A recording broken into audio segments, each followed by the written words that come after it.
ఏదైతే వైసీపీ ప్రభుత్వం 5 ఏళ్ల పరిపాలన 2019-24 అభివృద్ధి విషయంలో ఎలా ఉంది సార్? ఈ 5 సంవత్సరాల అభివృద్ధి అయింది, ఎలా అభివృద్ధి చెందింది అనుకోవచ్చు? ఆంధ్రప్రదేశ్ రాష్ట్రంలో వైఎస్ఆర్సీపీ గత 5 ఏళ్లలో ఆంధ్రప్రదేశ్లో అభివృద్ధి శూన్యం, అప్పుల పాలు చేశారు రాష్ట్రాన్ని.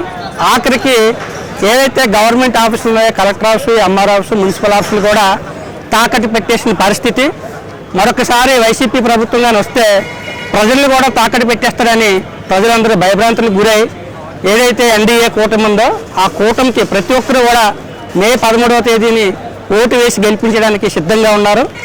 దాన్ని ఏదైతే వైసీపీ ప్రభుత్వం 2019లో ఇచ్చిన ఎన్నికల హామీలన్నీ అమలు చేశారు. 99% హామీలు అమలు చేశామన్నారు.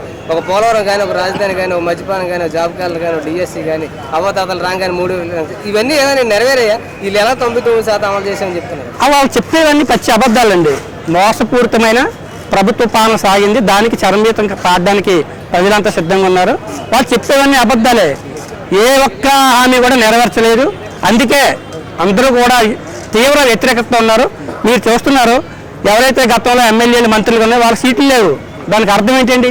వాళ్ళ పరిపాలన సరిగా లేదు కాబట్టే వాళ్ళకి సీట్లు ఇవ్వలేదు. సాక్షాత్తు జగన్మోహన్ రెడ్డి గారే వాళ్ళకి సీట్లు ఇవ్వకుండా చేశారంటే వారి యొక్క అవినీతి ఆరోపణలు నిజం కాబట్టే వాళ్ళందరికీ సీట్లు రాని పరిస్థితి.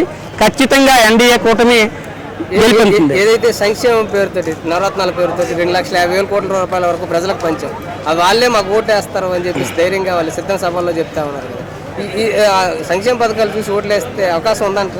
వెయ్యండి. తీసుకునే వాళ్ళు సాటిస్ఫై అయినారా? ఎంతవరకు సాటిస్ఫై అయినారు? సాటిస్ఫై కాలేదు. ఎవరైతే సంక్షేమ పథకాలు తీసుకున్నారో వాళ్ళు కూడా సాటిస్ఫై కాలేదు. ఎందుకంటే ఎడమ చేతి ఇచ్చి కుడి చేతితో లాగేసుకుంటున్నారు.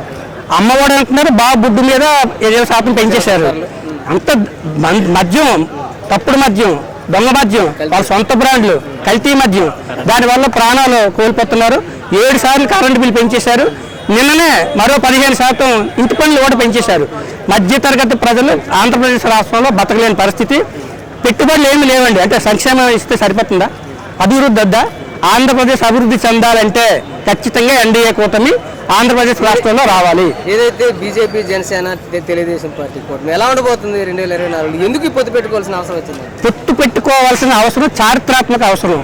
పవర్ స్టార్ పవన్ కళ్యాణ్ గారు పదే ఢిల్లీ పెద్దలతో మాట్లాడి పొత్తు ఎందుకు కుదిర్చారంటే రాష్ట్రం అధోగతి పాలైపోతుంది, రాష్ట్రం అప్పుల పాలైపోతుంది, ఇక్కడ పెట్టుబడులు రావట్లేదు, ఉద్యోగ అవకాశాలు లేవు, ఇక్కడ వ్యాపారస్తులు వేరే రాష్ట్రాలు పారిపోతున్నారు భయపడి, అందుకోసం పొత్తు అనివార్యం. ఇది రాష్ట్ర అభివృద్ధి కోసం పొత్తు. ఏ ఒక్క జనసేన, బీజేపీ, టీడీపీ నాయకులకో స్వప్రయోజనాల కోసం ఎట్టి పరిస్థితుల్లో కాదు. ఇది 100% రాష్ట్ర అభివృద్ధి కోసం, రాష్ట్రంలో ఉన్న యువత భవిష్యత్తు కోసం. 2014 రిపీట్ అవుతుంది అనుకోవచ్చు?